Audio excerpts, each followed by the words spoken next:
to punish Israel for the blatant murder of American citizens, it seemed clear that their American friends would let them get away with almost anything.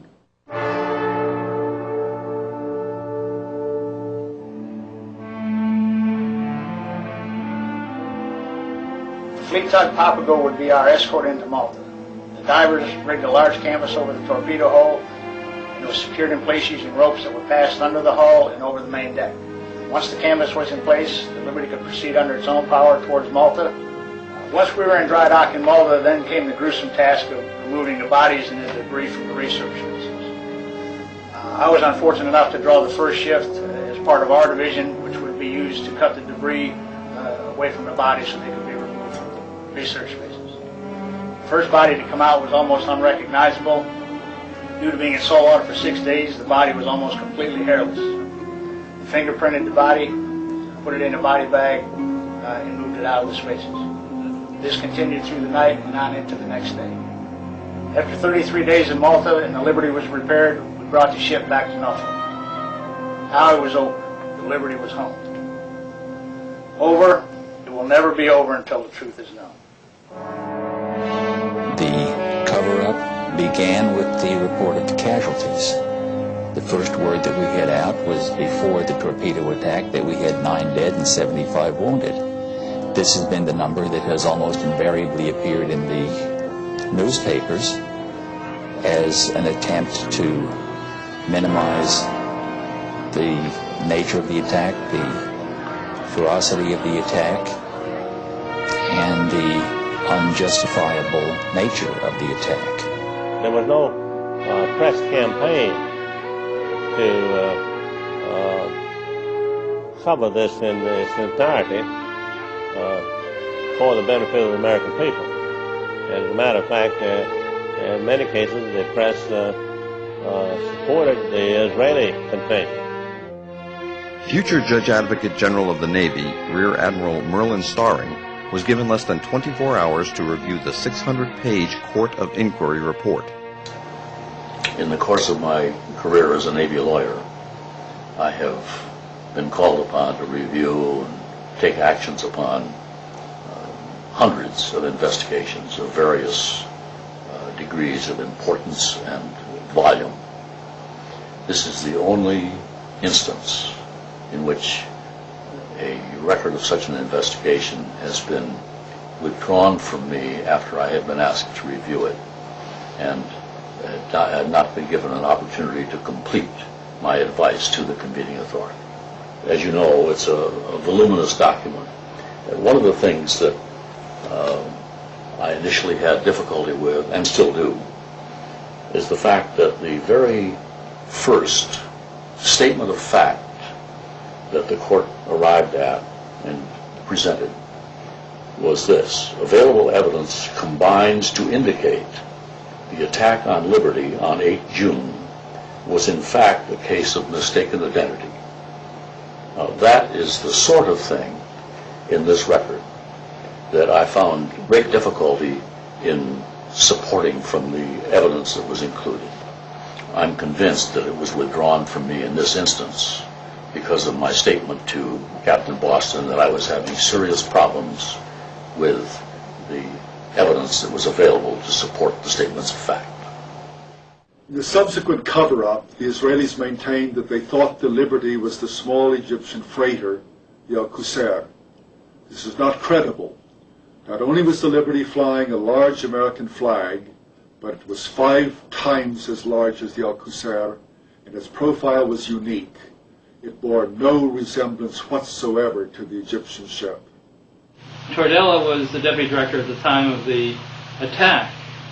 Tordella, when he received a copy of the Israeli mistake explanation, wrote across the top of it a nice whitewash. He didn't believe it at all. And he later wrote another memorandum for the record indicating that he thought that the most likely explanation was that the Israelis attacked the Liberty because they didn't want the Liberty to hear what was going on in the Sinai. And this is the highest professional at NSA. In addition, the director of NSA at the time, Marshall Carter, told me that he thought it was deliberate. In addition to that, he was very offended in another memorandum he wrote that it appeared that the Johnson administration wanted to cover up the whole thing. They actually wanted to sink the ship so that Israel wouldn't be embarrassed. Admiral Kidd, when he came aboard our ship to interview the survivors, he got us in small groups, 3 or 4 or 5 sailors, and he would ask us questions. The first thing he did is he took off his stars, laid them on the table, and said, "Listen, open up to me and talk to me just like her. I'm just like you, one of you." So we did. We trusted him. We opened up with our hearts. We told him exactly the way we felt, what happened, what we saw. And when that was done, he put his stars back on his lapel, and he ordered us not to say anything to anybody, our families, friends, shipmates, anyone. If we did, we faced the possibility of a court-martial, penitentiary, or worse, and everyone knew what worse meant. Actually, he scared the death out of me. I didn't talk about the attack to anyone for almost 20 years. Not knowing why they did this, and not having our government back us, then and now. It's an open sore. It's festering to this day. It's not going away.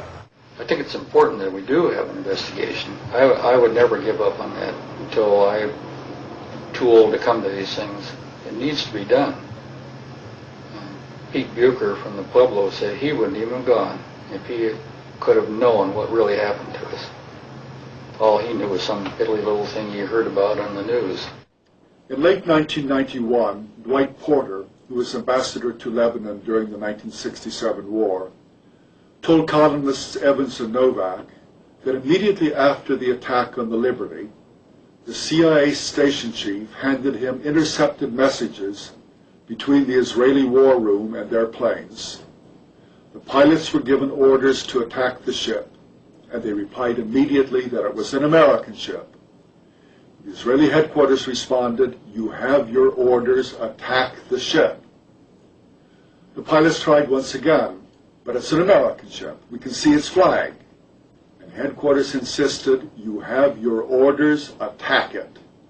And attack it they did, and the consequences are well known. So one of the things I found out was that had never been discovered before was the fact that at the time the Liberty was attacked, the NSA also had an eavesdropping plane flying high above the scene of the action. It was an EC-121, and during the entire course of the war, the U.S. had eavesdropping planes going over the area, collecting signals, eavesdropping on what was going on below. And this plane was flying right over the scene of the attack. And I talked to 2 of the crew members of the plane, and both of them agreed that what they heard were comments from both the pilots and the torpedo boat personnel mentioning the U.S. flag. Now that flies in the face of what the Israeli explanation says. The Israeli explanation says nobody on either the planes or the ships ever saw a U.S. flag. Evans and Novak got further confirmation of the Israeli attack from an American-born Israeli major, Seth Mintz, who was in the Israeli war room at the time of the attack. He told the reporters, quote, "Everyone felt that it was an American ship and that it was the Liberty. There were comments about the markings, about the flag. Everybody in the room was convinced it was an American ship," unquote. Mintz told Evans and Novak that the Israelis were guilty of an outrage. True. But the American suppression of the truth was an equal outrage. Well, at the time, the Liberty was off the coast of the Sinai, off the coast of where El Arish was on the Sinai Peninsula. According to Israeli military historians who wrote reports of it at the time, and other eyewitnesses, the Israeli military was killing prisoners, Egyptian prisoners, committing war crimes, desperate acts of war crimes in order to, so they wouldn't have to transport the prisoners because they had no place to put the prisoners. They decided to take the most expedient method and just kill them. If the planes dispatched by the Saratoga had continued to the rescue, the Israelis would have been driven off. But Washington took the Israelis at their word. They said they had recognized their error and they apologized. And the attack had already stopped, they said, but they were lying. The attack continued for another hour and 20 minutes, during which 25 more American sailors died and 110 more were wounded. All would have been spared if the American planes sent to help them had not been recalled by Washington. The point was the attack did take place. There were a lot of reasons that the Israelis would have wanted to hide things from the U.S., and that's why there's a need for investigation. I mean, you're not going to take the word of somebody who was the principal person who caused it. That'd be like taking the word of a defendant in a